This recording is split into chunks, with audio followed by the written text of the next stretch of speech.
देशाची फसवणूक केली आहे, महिलांची फसवणूक केली, ते माफी मागा असं सांगतायत, त्यांनी ट्विट केलं.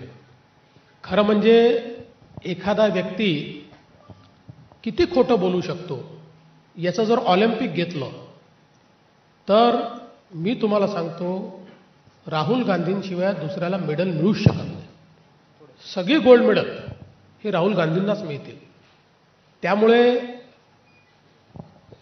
संविधानाने जे सांगितलं ते करण्याचा प्रयत्न आहे.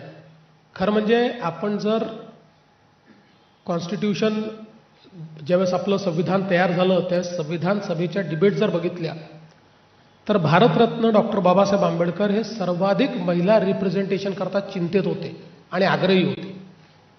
पण त्या काळामध्ये कदाचित तो विषय इतका ऐरणीवर आला नाही किंवा अशा पद्धतीचं आरक्षण करावं असा विषय आला नाही. पण त्यांनी त्याही काळात चिंता व्यक्त केली होती.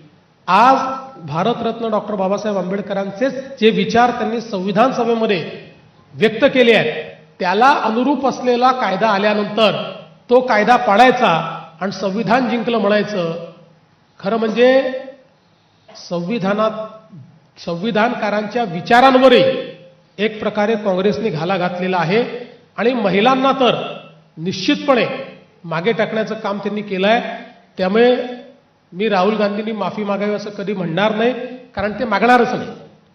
मला हे माहिती आहे त्यांना महिलांचा अपमान करणं, समाजातल्या इतर घटकांचा अपमान करणं हा त्यांचा छंद आहे. त्याच्यामुळे ते काही माफी मागतील. खरं म्हणजे त्यांनी तर साष्टांग दंडवत घालून माफी मागितली पाहिजे महिलांची, पण मला माहिती आहे त्यांचा तो स्वभाव आहे. सर